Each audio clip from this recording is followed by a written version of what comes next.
വഴിവിട്ട സൗഹൃദങ്ങളും അമിത ലഹരി ഉപയോഗവുമൊക്കെയാണ് പല കുറ്റകൃത്യങ്ങൾക്കും പിന്നിൽ. ഇത്തരക്കാർക്ക് ഇരകളാകുന്നതാകട്ടെ പലപ്പോഴും നിരപരാധികളാണ്.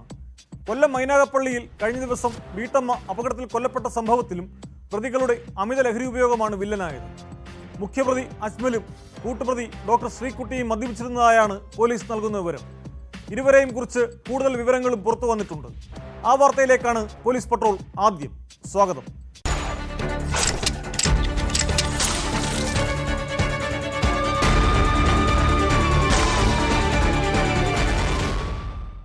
കൊല്ലം മൈനാഗപ്പള്ളിയിൽ സ്കൂട്ടർ യാത്രികയെ കാറിടിച്ച് കൊലപ്പെടുത്തിയ കേസിലെ പ്രതികളുടെ കൂടുതൽ വിവരങ്ങൾ പുറത്ത്. നൃത്താധ്യാപകനാണെന്ന് സ്വയം പരിചയപ്പെടുത്തിയായിരുന്നു അജ്മൽ ഡോക്ടർ ശ്രീകുട്ടിയുമായി സൗഹൃദം സ്ഥാപിച്ചത്. സൗഹൃദം വളർന്ന് ഡാൻസിനൊപ്പം മദ്യസൽക്കാരവും പതിവായതോടെയാണ് ഡോക്ടറുടെ ജീവിതം താളം തെറ്റിയതെന്ന് പോലീസ് പറയുന്നു. അജ്മലുമായുള്ള സൗഹൃദം ഇവരെ കൊണ്ടെത്തിച്ചത് അഴിക്കുള്ളിലാണ്. അതിനിടെ ശ്രീകുട്ടിയുടെ ജാമ്യാപേക്ഷ കോടതി തള്ളി. രണ്ടു പ്രതികളെയും കസ്റ്റഡിയിൽ ലഭിക്കാൻ പോലീസ് കോടതിയിൽ അപേക്ഷ സമർപ്പിച്ചു.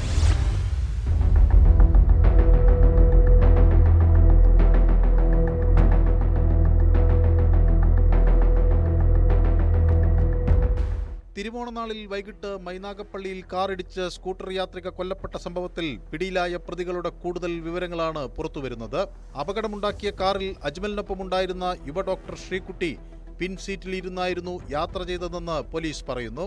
നേരത്തെ വിവാഹിതയായിരുന്ന ശ്രീകുട്ടി വിവാഹമോചനം നേടിയ ശേഷമാണ് കരുനാഗപ്പള്ളിയിലെ ആശുപത്രിയിൽ ജോലിക്കെത്തിയത്. കോയമ്പത്തൂരിൽ നിന്നാണ് ഇവർ വൈദ്യപഠനം പൂർത്തിയാക്കിയത്. കരുനാഗപ്പള്ളിയിലെ റെയിൽവേ സ്റ്റേഷനു സമീപത്തെ ശ്രീകുട്ടിയുടെ വാടക വീട് കേന്ദ്രീകരിച്ച് സ്ഥിരം മദ്യസൽക്കാരം നടക്കാറുണ്ടായിരുന്നുവെന്നാണ് വിവരം. അജ്മൽ നൃത്ത അധ്യാപകൻ ആണെന്ന് പരിചയപ്പെടുത്തിയാണ് ശ്രീകുട്ടിയുമായി അടുത്തത്. തുടർന്ന് ഇരുവരും ഒരുമിച്ച് നൃത്ത പഠനവും നടത്തിയിരുന്നു. പ്രതിക്ക് ശ്രീകുട്ടി സാമ്പത്തിക സഹായം ചെയ്തിരുന്നതായും സൂചനയുണ്ട്. ശ്രീകുട്ടിയിൽ നിന്ന് 8 ലക്ഷത്തിൽ പരം രൂപയും സ്വർണവും അജ്മൽ കൈക്കലാക്കിയിരുന്നതായാണ് വിവരം. അജ്മൽ സാമ്പത്തിക താൽപര്യം കൊണ്ടാണോ യുവതിയുമായി അടുത്തത് എന്ന സംശയവും പോലീസിനുണ്ട്.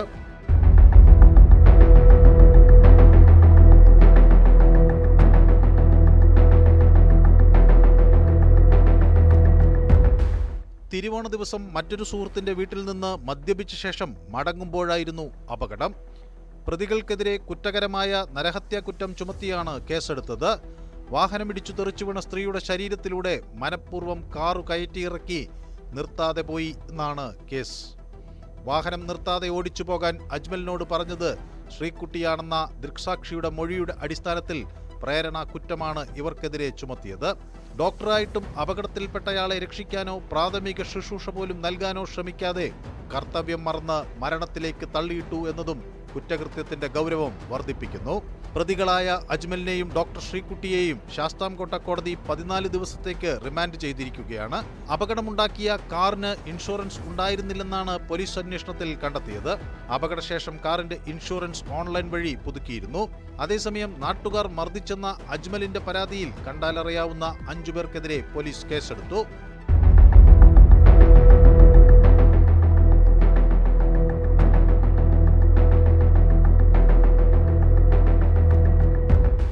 ന്യൂസ് 18 കൊട്ടാരക്കര. ദൈവത്തിന്റെ സ്വന്തം നാട് ഗുണ്ടകളുടെ താവളമാവുകയാണോ? ഗുണ്ട നേതാവ് ആഷ്ലിൻ ബെൽമൻ കൊച്ചിയിൽ വീണ്ടും ഓഫീസ് തുറന്നു. കൊച്ചി മരടിലാണ് VIP പ്രൊഡക്ഷൻസ് എന്ന പേരിൽ സിനിമാ കമ്പനിയുടെ ഓഫീസ് പ്രവർത്തനം ആരംഭിച്ചത്. 1 മാസം മുമ്പ് ഇവിടെ ഗുണ്ടാ മീറ്റപ്പ് സംഘടിപ്പിച്ചതിന് പിന്നാലെ ഓഫീസ് പോലീസ് എത്തി പൂട്ടിച്ചിരുന്നു. ഗുണ്ടാ മീറ്റപ്പ് സംഘടിപ്പിച്ച കേസിൽ ആഷ്ലിൻ ബെൽമൻ ഇപ്പോഴും ഒളിവിലാണ്. തിരുവനന്തപുരം സ്വദേശിയായ ആഷ്ലിൻ രാജ്യാന്തര തട്ടിപ്പുകാരനാണെന്നാണ് വിവരം. പെരുമ്പാവൂർ അനസിന്റെ കൂട്ടാളിയായ ആഷ്ലിൻ ബെൽമന്റെ തട്ടിപ്പ് രീതിയെക്കുറിച്ച് ആദ്യം വാർത്ത പുറത്തുവിട്ടത് ന്യൂസ് 18 ആയിരുന്നു.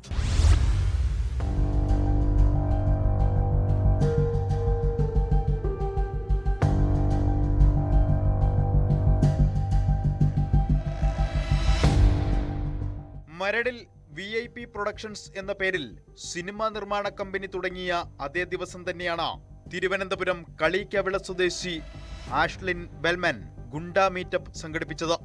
എന്നാൽ സംഭവം നടന്ന് 1 മാസം കഴിഞ്ഞിട്ടും ഇയാളെ കണ്ടെത്താൻ പോലീസിന് കഴിഞ്ഞിട്ടില്ല. പെരുമ്പാവൂർ അനസിന്റെ കൂട്ടാളിയായ അഷ്ലിൻ ദുബായിലടക്കം തട്ടിപ്പ് നടത്തിയതായി ചില സൂചനകൾ മാത്രമാണ് പോലീസിന് ലഭിച്ചത്.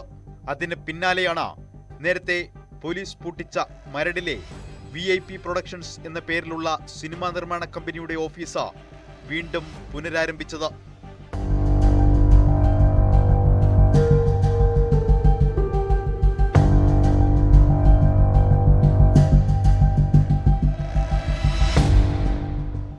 കൊച്ചിയിൽ ഗുണ്ടാ മീറ്റപ്പ് സംഘടിപ്പിച്ച കേസുമായി ബന്ധപ്പെട്ട് ഒളിവിലായതിനാൽ ആഷ്ലിൻ ഓഫീസിലെത്തിയിരുന്നില്ല.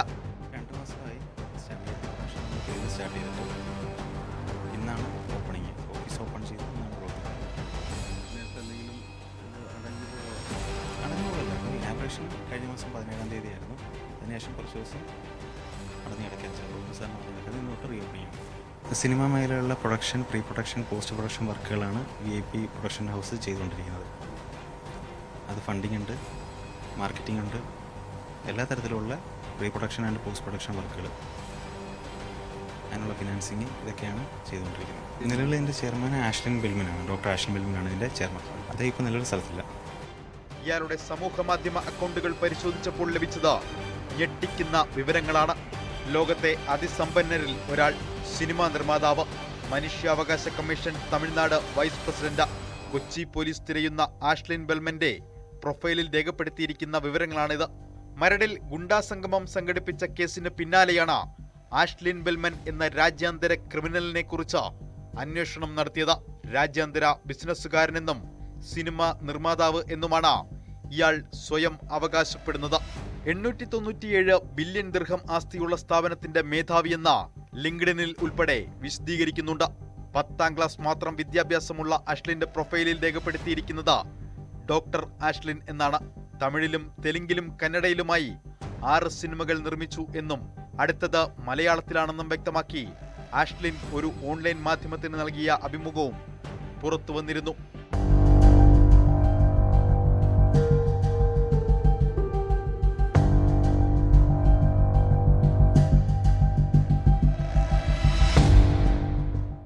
മരടിൽ ഗുണ്ടാ മീറ്റപ്പിനിടെ വാഹനത്തിൽ നിന്ന് പോലീസ് കണ്ടെത്തിയ ഒരു തോക്ക് വ്യാജമാണെന്നും സ്വർണം മുക്കുവണ്ടമാണെന്നും കണ്ടെത്തിയിട്ടുണ്ട്. ആവേശം സിനിമാ മോഡലിൽ റീൽസും ഫഹദ് ഫാസിലിന്റെ കഥാപാത്രത്തെ പോലെ ദേഹമാസകലം ആഭരണങ്ങൾ അണിഞ്ഞും രംഗത്തു വന്ന ആഷ്ലിന്റെ തട്ടിപ്പിൽ ആരെങ്കിലും കുടുങ്ങിയിട്ടുണ്ടോ എന്ന് പോലീസ് അന്വേഷിക്കുന്നുണ്ട്. Tom Kuriakose, news 18, Kochi. അന്ധവിശ്വാസം മുതലെടുത്ത് സ്ത്രീകളെ പലതരത്തിൽ ചൂഷണം ചെയ്യുന്നവർ ഏറെയാണ്. എന്നാൽ കോഴിക്കോട് താമരശ്ശേരിയിൽ ഒരു വീട്ടമ്മ ഈ തട്ടിപ്പിൽ വീണില്ലെന്ന് മാത്രമല്ല, പോലീസിൽ പരാതി നൽകി പ്രതികളെ അകത്താക്കുകയും ചെയ്തു. കുടുംബ പ്രശ്നം പരിഹരിക്കാൻ യുവതിയെ നഗ്നപൂജയ്ക്ക് നിർബന്ധിച്ചെന്ന പരാതിയിലാണ് 2 പേർ അറസ്റ്റിലായത്. പുതുപ്പാടി അടിവാരം സ്വദേശികളെയാണ് താമരശ്ശേരി പോലീസ് അറസ്റ്റ് ചെയ്തത്. കുടുംബ പ്രശ്നം പരിഹരിക്കാനും അഭിവൃദ്ധിക്കും വേണ്ടി യുവതിയോട് നഗ്നപൂജ നടത്താൻ ആവശ്യപ്പെട്ടു എന്നാണ് പരാതി.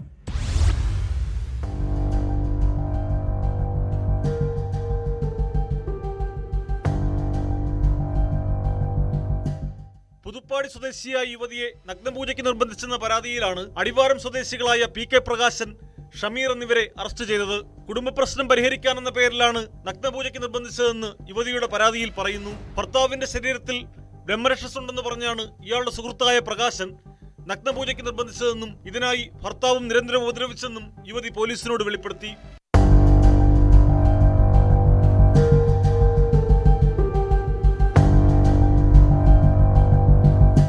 യുവതിയും ഭർത്താവുമായി വീട്ടിൽ നിരന്തരം വഴക്ക് നടക്കാറുണ്ടായിരുന്നു. പൂജയ്ക്ക് വിസമ്മതിച്ച യുവതിയെ ഭർത്താവ് നിർബന്ധിക്കുകയും ഭീഷണിപ്പെടുത്തുകയും ചെയ്ത സാഹചര്യത്തിലാണ് ഇവർ പരാതി നൽകിയത്. താമരശ്ശേരി കോടതിയിൽ ഹാജരാക്കിയ പ്രതികളെ റിമാൻഡ് ചെയ്തു.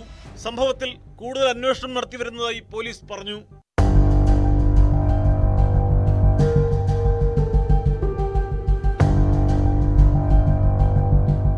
ന്യൂസ് 18 താമരശ്ശേരി. ആലപ്പുഴയിൽ നിന്നുള്ള നടുക്കമുണ്ടാക്കുന്ന ഒരു വാർത്തയാണ് ഇനി. കുട്ടനാട് രാമങ്കരിയിൽ മുൻ കാമുകൻ വീടാക്രമിച്ച് 30-കാരിയെ തട്ടിക്കൊണ്ടുപോയി. ഭർത്താവെന്ന് അവകാശപ്പെട്ട് വന്ന ആര്യാട് സ്വദേശി സുബിനാണ് യുവതിയെ കടത്തിക്കൊണ്ടുപോയത്. യുവതിക്കൊപ്പം ഉണ്ടായിരുന്ന ആൺസുഹൃത്ത് ബൈജുവിനെ സുബിൻ ഗുരുതരമായി വെട്ടി പരിക്കേൽപ്പിക്കുകയും ചെയ്തു. രാമങ്കരി പോലീസ് വധശ്രമത്തിന് കേസെടുത്ത് അന്വേഷണം തുടങ്ങി.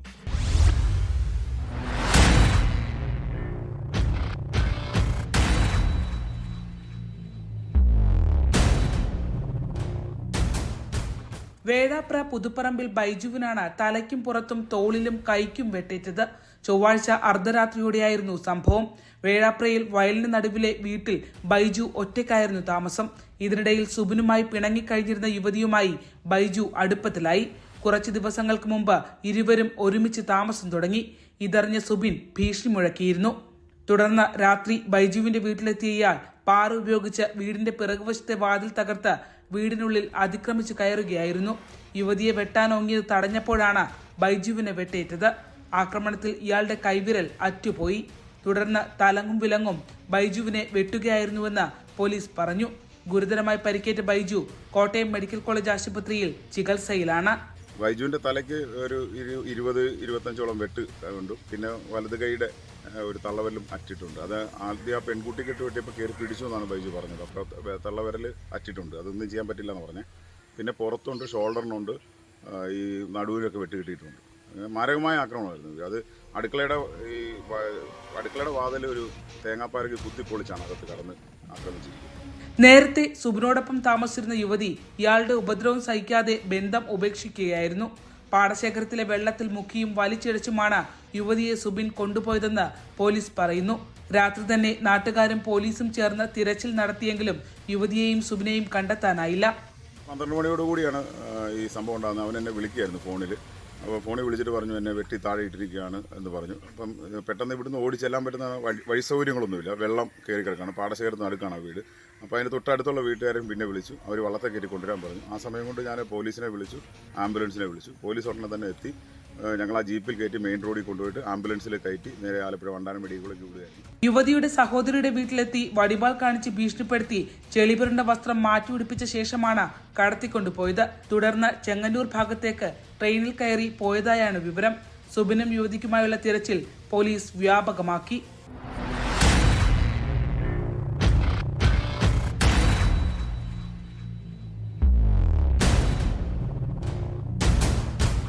ന്യൂസ് 18 ആലപ്പുഴ. കോഴിക്കോട് വടകരയിൽ കെട്ടിടത്തിന്റെ വരാന്തയിൽ വയോധികനെ മരിച്ച നിലയിൽ കണ്ടെത്തി. മൃതദേഹത്തിന്റെ വായിൽ നിന്ന് രക്തം ഒലിച്ചിറങ്ങിയ നിലയിലാണ്. സംഭവം കൊലപാതകമാണെന്ന സംശയത്തിലാണ് പോലീസ്.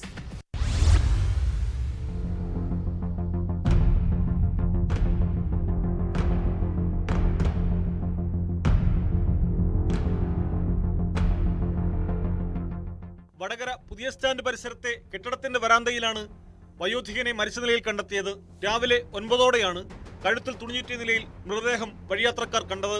വടകരയിലും പരിസരത്തും ഭിക്ഷാടനം നടത്തി കഴിയുന്ന ആളാണ് മരിച്ചത്. ഇയാൾ കൊല്ലം ഇരവിപുരം സ്വദേശിയാണെന്ന് പറയപ്പെടുന്നു. വടകര പോലീസ് സ്ഥലത്തെത്തി മൃതദേഹം പരിശോധിച്ചു. DYSP Hariprasad, CI N Sunilkumar തുടങ്ങിയവരുടെ നേതൃത്വത്തിലാണ് അന്വേഷണം.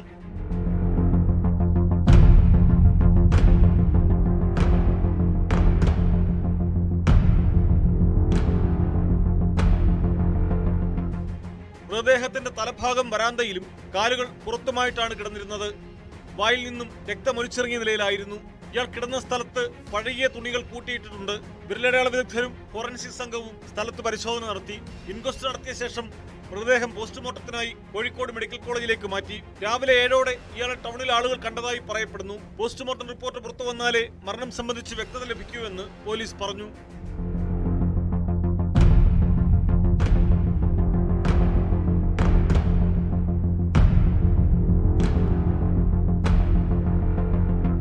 ന്യൂസ് 18 വടകര.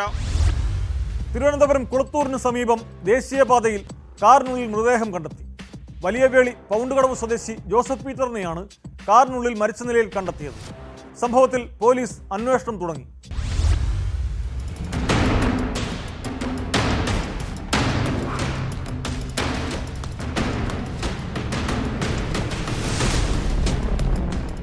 രാവിലെയാണ് കുളത്തൂരിലെ സർവീസ് റോഡിൽ കാറിനുള്ളിൽ മൃതദേഹം കണ്ടെത്തിയത്.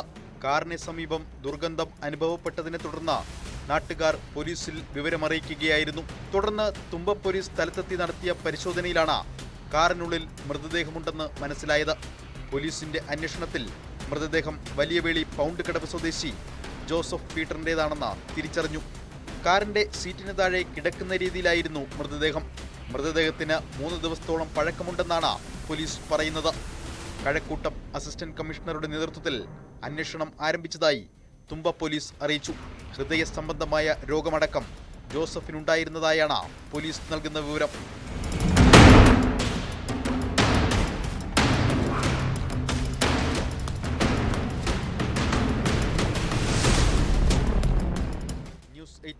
തിരുവനന്തപുരം. സ്കൂളുകളിൽ റാഗിംഗ് ഭീകരത വീണ്ടും തലപൊക്കുകയാണ്. മലപ്പുറം വളാഞ്ചേരി ഹയർ സെക്കൻഡറി സ്കൂളിൽ റാഗിങ്ങിന്റെ പേരിൽ +1 വിദ്യാർത്ഥിക്ക് ക്രൂരമർദ്ദനം. ചങ്ങല ഉപയോഗിച്ചുള്ള ആക്രമണത്തിൽ കഴുത്തിനും വാരിയലിനും ഗുരുതരമായി പരിക്കേറ്റ വിദ്യാർത്ഥി ആശുപത്രിയിൽ ചികിത്സയിലാണ്. സംഭവത്തിൽ വളാഞ്ചേരി പോലീസ് 10 +2 വിദ്യാർത്ഥികൾക്കെതിരെ കേസെടുത്ത് അന്വേഷണം തുടങ്ങി.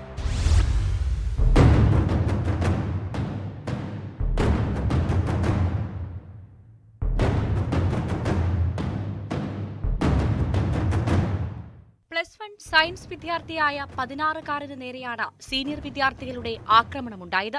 നേരത്തെ ഷർട്ടിന്റെ ബട്ടൺ ഇട്ടില്ലെന്ന് പറഞ്ഞ ഈ വിദ്യാർത്ഥിയെ ഒരു സീനിയർ വിദ്യാർത്ഥി റാഗ് ചെയ്തിരുന്നു. ഇതിനെതിരെ സ്കൂൾ അധികൃതർക്ക് പരാതി നൽകിയതിനെ തുടർന്ന് സീനിയർ വിദ്യാർത്ഥി കൂട്ടുകാരെ കൂട്ടിയെത്തി റാഗിങ്ങിനിരയാക്കിയെന്നാണ് പരാതി. സ്കൂളിലേക്ക് പോകും വഴി മീൻപാറയിൽ തടഞ്ഞു നിർത്തി ആക്രമിക്കുകയായിരുന്നുവെന്ന് വിദ്യാർത്ഥി പോലീസിൽ മൊഴി നൽകി.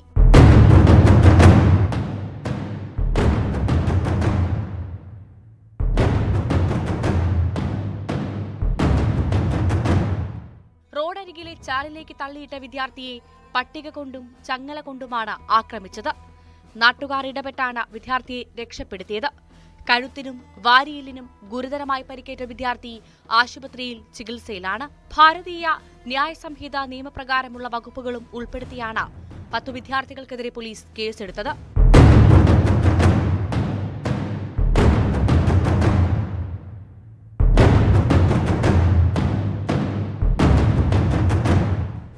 ന്യൂസ് 18 തിരൂർ. ARM സിനിമയുടെ വ്യാജപതിപ്പ് പ്രചരിപ്പിക്കുന്ന പരാതിയിൽ സൈബർ പോലീസ് അന്വേഷണം തുടങ്ങി. കൊച്ചി സൈബർ പോലീസിന് കൈമാറിയ പരാതിയിൽ പോലീസ് സംവിധായകന്റെ മൊഴി രേഖപ്പെടുത്തി. വ്യാജപതിപ്പ് പ്രചരിപ്പിക്കുന്നതിന് പിന്നിൽ ആസൂത്രിത നീക്കമുണ്ടെന്ന് സംവിധായകൻ ജിതിൻ ലാൽ പറഞ്ഞു. വ്യാജപതിപ്പിനെതിരെ പ്രൊഡ്യൂസേഴ്സ് അസോസിയേഷൻ DGPക്കും സൈബർ സെല്ലിനും പരാതി നൽകിയിട്ടുണ്ട്.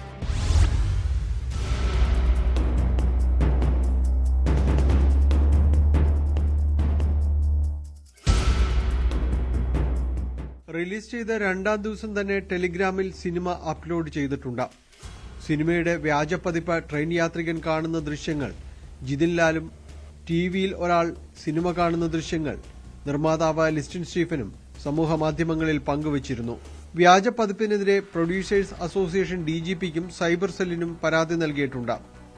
സംവിധായകൻ ജിതിൻ ലാലിന്റെ വിശദമായ മൊഴി ഇൻഫോ പാർക്ക് സൈബർ പോലീസ് രേഖപ്പെടുത്തി. വ്യാജപ്പതിപ്പിന് പിന്നിൽ സിനിമയെ തകർക്കാനുള്ള നീക്കമാണെന്ന് സംവിധായകൻ പറഞ്ഞു. സിനിമയുടെ രാഷ്ട്രീയം തനിക്കറിയില്ലെന്നും എന്നാൽ ARMനെ ഡൌൺഗ്രേഡ് ചെയ്യാനുള്ള ശ്രമം നടന്നിട്ടുണ്ടെന്നും ജിതിൻ ലാൽ ആരോപിച്ചു. ക്യൂബ് ഉൾപ്പെടെയുള്ള വിതരണക്കാരുടെ ഫോറൻസിക് റിപ്പോർട്ട് കൂടി ലഭിക്കണം.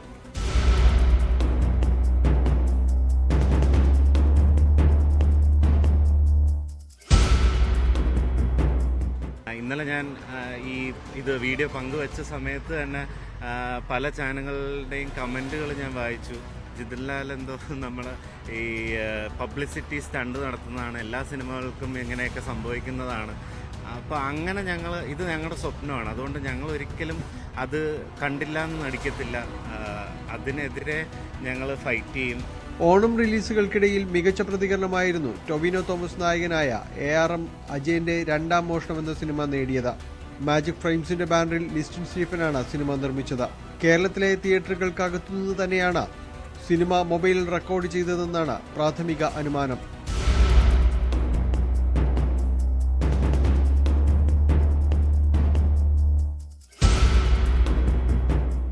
ന്യൂസ് 18 കൊച്ചി. സംവിധായകൻ രഞ്ജിത്തിനെതിരെ ലൈംഗിക പീഡന പരാതി നൽകിയതിന്റെ പേരിൽ തന്റെ ജോലി നഷ്ടപ്പെട്ടെന്ന് കോഴിക്കോട് മാങ്കാവ് സ്വദേശിയായ യുവാവ്. സംവിധായകനെതിരെ താൻ നൽകിയ പരാതി ബംഗളൂരു പോലീസിന് കൈമാറിയെങ്കിലും നടപടികൾ ഉണ്ടായിട്ടില്ല.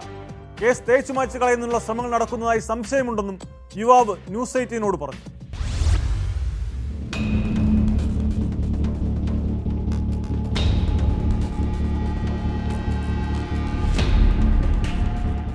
ഈ ഒരു സത്യം തുറന്നു പറഞ്ഞതിൻ്റെ പേരിൽ ഇപ്പം ഓൾറെഡി എൻ്റെ ഫാമിലിയിൽ നിന്ന് എനിക്ക് നല്ല സമ്മർദ്ദമുണ്ട്.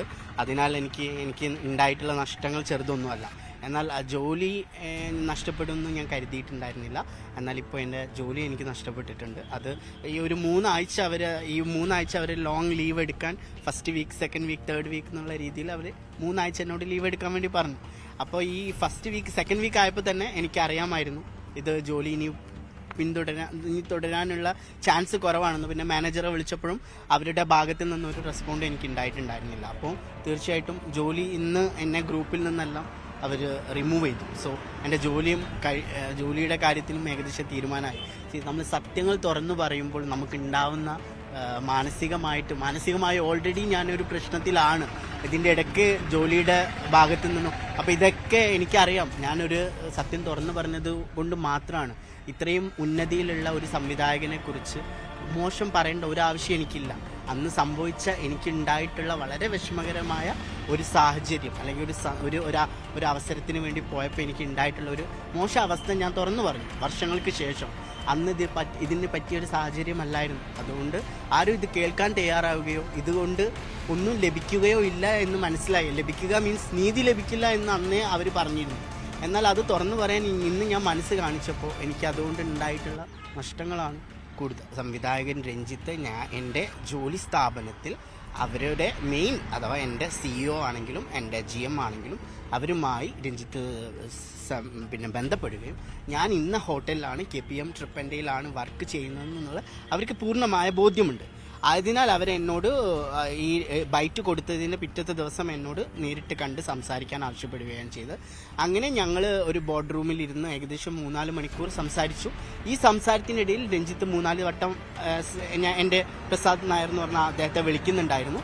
അവരുടെ അഡ്വക്കേറ്റ് സംസാരിക്കുന്നുണ്ടായിരുന്നു. അപ്പോൾ ഇത് ലീഗലി DGPക്ക് കൈമാറിയത് കൊണ്ട് ഞാൻ കംപ്ലൈൻറ്റ് റേസ് ചെയ്തതുകൊണ്ട് അത് വിഡ്രോ ചെയ്യാൻ പറ്റില്ല എന്ന് അവരുടെ അഡ്വക്കേറ്റ് തന്നെ ഇതിന് ഈ അഡ്വക്കേറ്റ് തന്നെ രഞ്ജിത്തിനോട് ആവശ്യപ്പെടുകയും അപ്പോൾ എന്തെങ്കിലും ഒരു ഫിനാൻഷ്യൽ ഓഫർ എന്നോട് ചെയ്താൽ പോലും ഇത് എന്തായാലും കംപ്ലൈൻറ്റ് പോയി അതിനി തിരിച്ച് വിഡ്രോ ചെയ്യാൻ പറ്റില്ല എന്നുള്ള ഒരു അഡ്വൈസാണ് അദ്ദേഹത്തിന് കൊടുത്തത്. ഈ അഡ്വൈസ് കൊടുത്തത് പ്രകാരമായിരിക്കണം തൽക്കാലം അവർക്ക് ഭയങ്കര പ്രഷർ ഉണ്ടായി. രഞ്ജിത്തിൻ്റെ ആളുകളാണോന്ന് എനിക്കറിയില്ല. ഞങ്ങളുടെ GMനും ഞങ്ങളുടെ ഫ്രണ്ട് ഓഫീസ് മാനേജറിനും ഡയറക്ടേഴ്സിനും കോൾസ് ഒരുപാട് വന്നിട്ടുണ്ട് എൻ്റെ ഈ ഒരു വിഷയം കാരണം.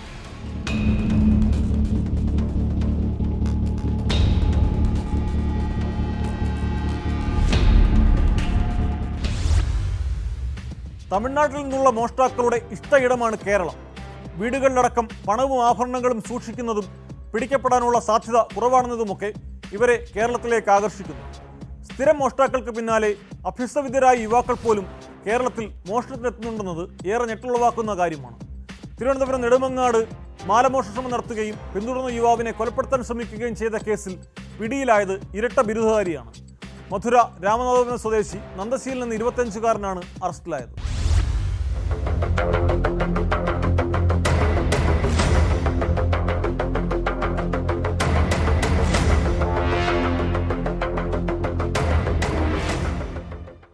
ഈ മാസം 10-നായിരുന്നു കേസിനാസ്പദമായ സംഭവം. പനയഞ്ചേരിക്ക് സമീപത്ത് വെച്ച് കൊല്ലങ്കാവ് സ്വദേശി സന്തോഷ് കുമാറിന്റെ ഭാര്യ സുനിതയുടെ കഴുത്തിൽ കിടന്ന സ്വർണമാലയാണ് യുവാവ് പിടിച്ചുപറിക്കാൻ ശ്രമിച്ചത്. ശ്രമം പരാജയപ്പെട്ടപ്പോൾ മോഷ്ടാവ് സുനിതയെ ചവിട്ടിത്തള്ളിയിട്ട ശേഷം രക്ഷപ്പെടാൻ ശ്രമിച്ചു. പിന്നാലെ ഇത് കണ്ടെത്തിയ കോട്ടയം സ്വദേശി ബന്നറ്റ് പ്രതിയെ ബൈക്കിൽ പിന്തുടർന്ന് കല്ലമ്പാറയിൽ വെച്ച് പിടികൂടി. എന്നാൽ പ്രതി കയ്യിൽ കരുതിയിരുന്ന മുളകുപൊടി മുഖത്തെറിഞ്ഞ ശേഷം ബന്നറ്റിനെ പെട്രോൾ ഒഴിച്ച് കൊലപ്പെടുത്താൻ ശ്രമിക്കുകയായിരുന്നു. നാട്ടുകാർ ഓടിയെത്തിയതോടെ പ്രതി ബൈക്ക് ഉപേക്ഷിച്ച ശേഷം കിള്ളിയാറിൽ ചാടി രക്ഷപ്പെട്ടു. ഇതിനിടെ പ്രതിയുടെ ഫോണും ATM സ്ലിപ്പും നഷ്ടപ്പെട്ടിരുന്നു. പോലീസെത്തി ബൈക്കും മൊബൈൽ ഫോണും സ്ലിപ്പും കസ്റ്റഡിയിലെടുത്തു.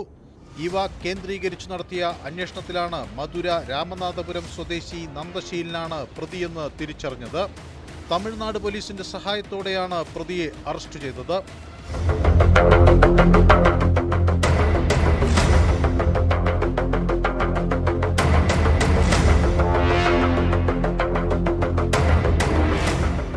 തെങ്കാശി വഴി ബൈക്കിൽ പാലോടെത്തി ATMൽ കയറി പണമെടുത്ത ശേഷം നെടുമങ്ങാട് ഭാഗത്തേക്ക് വരുന്ന വഴിയിലായിരുന്നു നന്ദശീലൻ മോഷണ ശ്രമം നടത്തിയത്.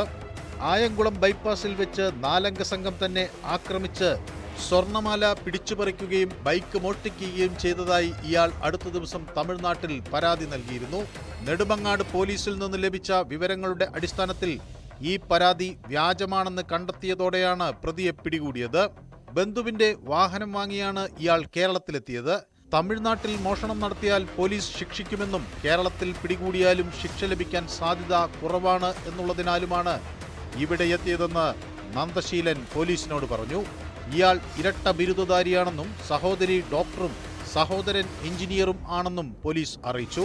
DYSP KS Arun, CI Mithun TK, SI J Santhosh Kumar തുടങ്ങിയവരുടെ നേതൃത്വത്തിലുള്ള സംഘമാണ് പ്രതിയെ അറസ്റ്റ് ചെയ്തത്. പ്രതിയെ സംഭവ സ്ഥലത്തെത്തിച്ച് തെളിവെടുത്തു.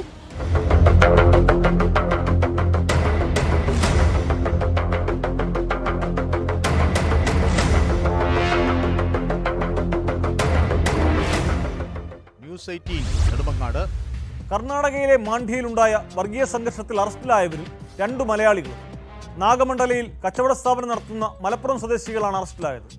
സംഘർഷത്തിൽ 55 പേരെയാണ് ഇതുവരെ പോലീസ് അറസ്റ്റ് ചെയ്തത്.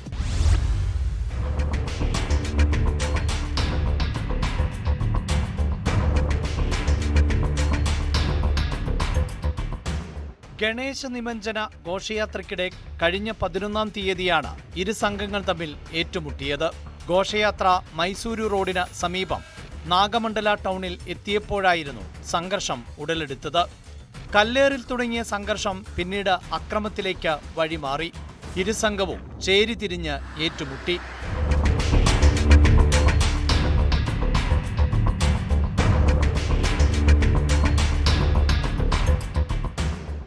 ഏഴ് വാഹനങ്ങൾ കത്തിച്ച അക്രമികൾ 25 കടകൾക്ക് തീവെച്ചു. സംഭവത്തിൽ അറസ്റ്റിലായ 55 പേരിൽ 2 പേർ മലയാളികളാണ്. മലപ്പുറം സ്വദേശികളായ യൂസഫ്, നാസർ എന്നിവരാണ് അറസ്റ്റിലായ മലയാളികൾ. കഴിഞ്ഞ 18 വർഷമായി നാഗമണ്ഡലയിൽ വ്യാപാര സ്ഥാപനം നടത്തുകയാണ് ഇരുവരും. സംഘർഷം തടയുന്നതിൽ വീഴ്ച വരുത്തിയതിന് നാഗമണ്ഡലം ഇൻസ്പെക്ടറെ സസ്പെൻഡ് ചെയ്തിരുന്നു.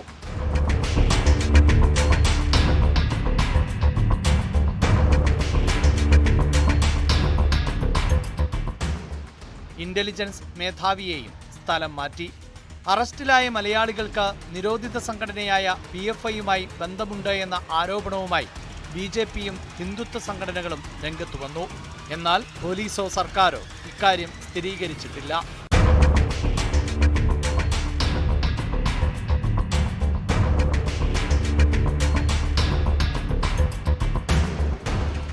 News desk, news 18.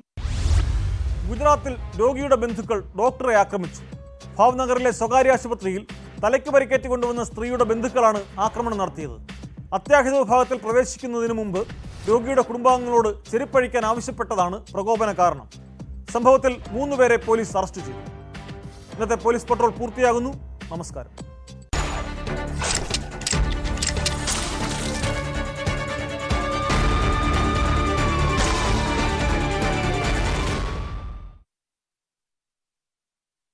വർഷത്തിൽ